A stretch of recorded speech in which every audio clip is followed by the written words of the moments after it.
aos nossos telespectadores, nossos companheiros que assistem à TV Nova Luz, nossos votos de muita paz. Nós estamos apresentando aqui a saúde integral e terminamos da última vez falando sobre as alterações do sistema nervoso autônomo que influenciam a pressão arterial, para baixo ou para cima, influenciam a frequência respiratória, fica respirando mais rápido ou menos rápido, interfere sobre a temperatura do corpo, pode dar uma sensação de frio ou de calor, e pode dar, como eu havia terminado dizendo, um aumento da diurese.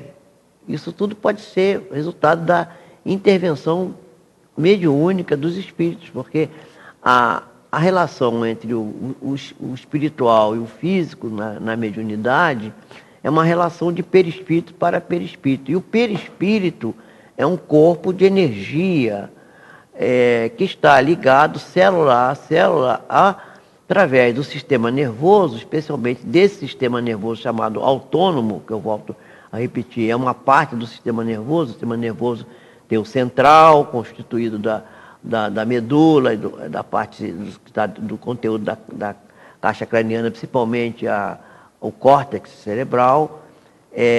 Há o sistema periférico, o sistema nervoso periférico, não é? Que atende ao sensório e ao motor, né? A parte motora, a parte sensória. E temos o sistema nervoso chamado autônomo, que é esse que está ligado com o hipotálamo, lá nos núcleos da base do cérebro, que vai produzir esses efeitos sobre esses parâmetros que eu acabei de citar. E eu falei que a ligação entre um espírito desencarnado e o médium pode produzir aumento da diurese, porque leva a um bloqueio do hormônio antidiurético, que é um hormônio que é produzido também pelo sistema imuno-neuroendócrino, né? Nós estamos estudando psicoimunoendocrinologia, e esse sistema pode produzir um aumento do hormônio, vamos dizer assim, um bloqueio do hormônio antidiurético, e o indivíduo verte para o rim, e o indivíduo fica com o aumento da diurese. E são fenômenos, parâmetros fisiológicos que estão sendo pesquisados, foram pesquisados e continuam sendo pesquisados num grupo de estudo dirigido principalmente pelo Dr. Sérgio Felipe de Oliveira, lá em São Paulo. Ele teve um ambulatório na Universidade de São Paulo, na USP, no Hospital das Clínicas, onde ele fez várias experiências. Ele tem um trabalho monumental, uma tese de mestrado sobre a glândula pineal, na qual ele demonstra que a glândula pineal, formada de cristais de apatita, ela, quanto mais cristalizada, quanto maior o número de cristais, vai variar o tipo de alteração, ou o tipo de comunicação com o plano espiritual, podendo o indivíduo ter mais facilidade para a captação da influência de um espírito desencarnado, ou aquilo que chamamos de desdobramento, que é a saída do corpo, do espírito, a saída do espírito do corpo, afastamento, que é chamado de desdobramento, não é? Ora, muito bem, e o que isso tem a ver com saúde integral? Tem tudo a ver, porque o perispírito e o espírito são os seres que comandam o corpo. A gente costuma pensar na doença como uma coisa do corpo. Isso é organicismo. Exatamente disso que nós estamos querendo falar para tentar desmistificar isso. Quer dizer, nós não podemos ter saúde integral se nós considerarmos só o corpo. O corpo sozinho não faz nada. O corpo só tem uma influência boa ou má, dependendo do espírito. A vida é produzida através do espírito, e o espírito se comunica com o corpo através do perispírito. Então são 3 elementos, pelo menos 3. Esses elementos se desdobram em vários, assim como o corpo se desdobra em órgãos, em sistemas, em núcleos separados, aparentemente didaticamente separados, mas que não estão absolutamente separados. O corpo não tem nada separado, tudo funciona junto. Então há uma integração entre esses elementos. Então eu estava exatamente falando disso. Então essa integração desses elementos precisa ser considerada. E se nós não considerarmos essa integração, nós estaremos perdendo um material precioso para a manutenção da saúde. E nós não falamos ainda da emoção, porque o processo, a emoção, é uma coisa do ser espiritual. E a emoção, todo mundo sabe que a emoção influencia na saúde e na doença. Quem não acreditar nisso, pode ir para uma escola no dia de prova final e prestar atenção, ficar na porta do banheiro das crianças. E ver que a frequência ao banheiro das crianças é muito maior, porque a emoção também movimenta o sistema nervoso autônomo, bloqueia o hormônio antidiurético e pode produzir outros fenômenos, né, que levam a pessoa para o banheiro. Né? E essa frequência ao banheiro da criança no dia de prova é muito comum, porque ela está ansiosa, ela está nervosa, ela está angustiada. Se ela estudou, ela está mais ou menos calma. Mas principalmente se ela não tiver estudado, ela está muito aflita. E essa aflição dá essa alteração. Então isso é a emoção.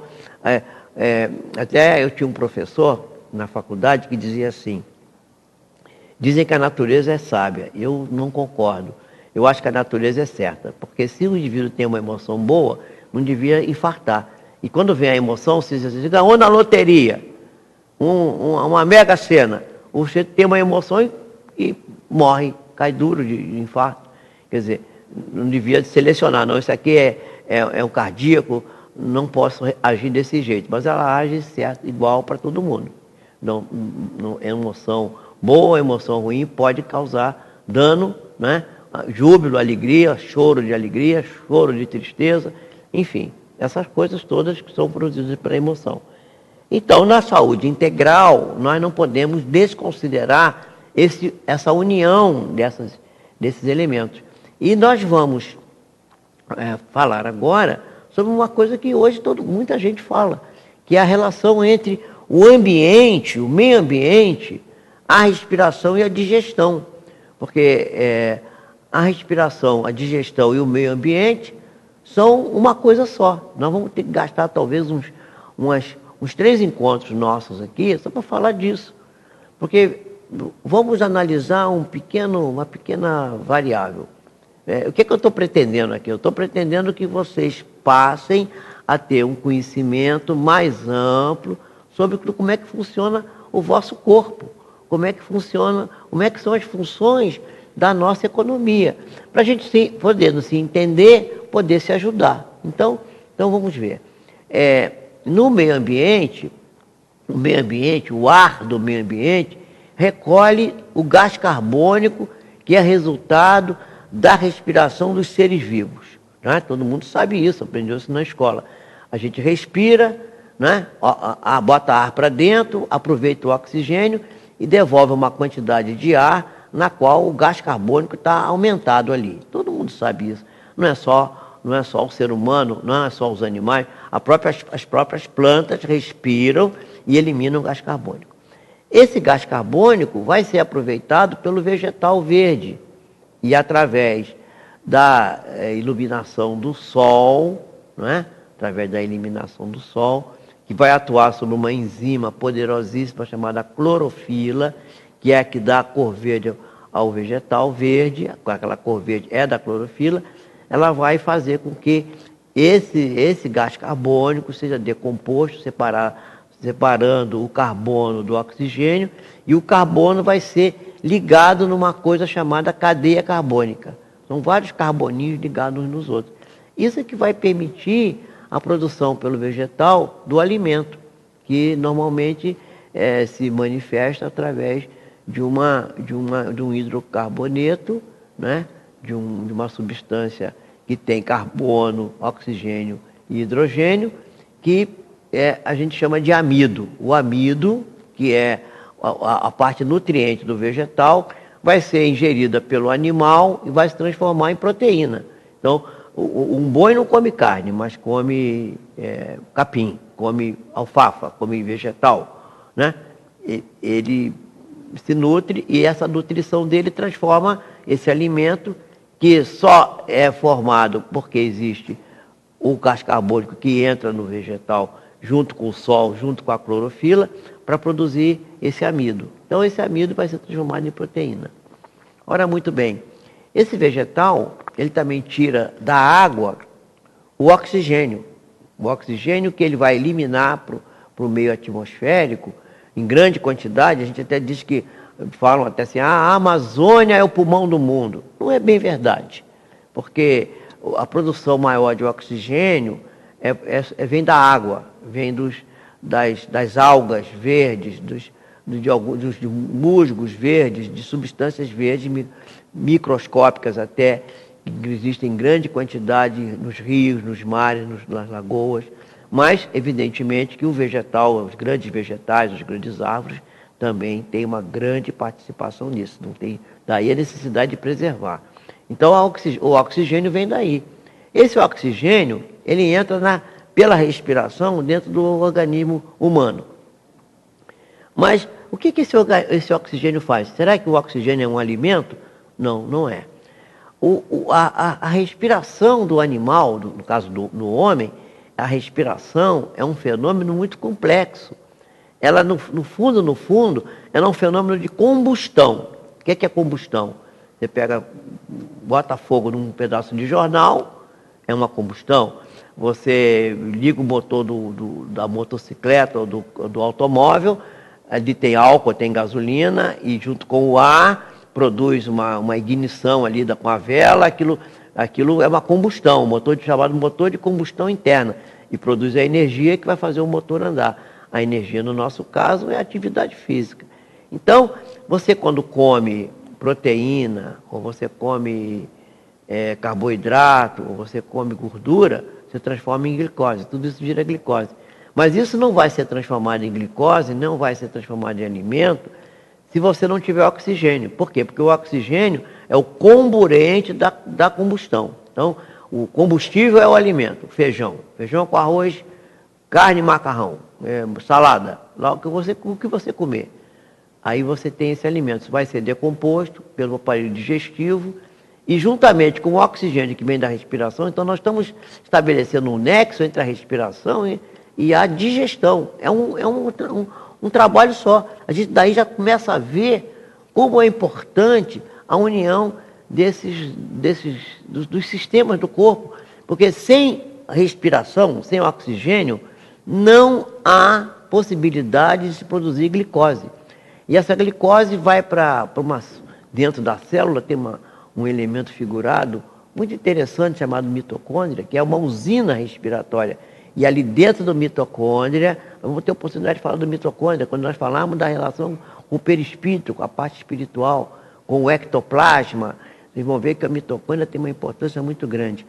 E aí, ali naquele mitocôndria, essa parte respiratória se une com a parte digestiva e se forma, então, uma energia sob a forma de fosfatos de alta energia que vão ser armazenados nos músculos, no músculo cardíaco, no fígado também, no músculo esquelético, e é isso que vai dar a força, o vigor. Então, é importante compreender a união desses dois elementos, da respiração e da digestão.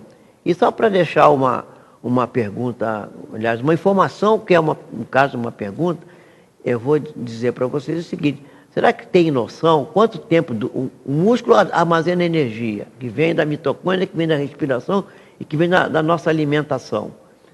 Quanto tempo dura um músculo para se transformar num músculo novo? Se eu disser para vocês que dura só 24 horas, vocês acreditam? Nós vamos voltar a esse assunto e vamos demonstrar isso. Um músculo não dura mais que 24 horas.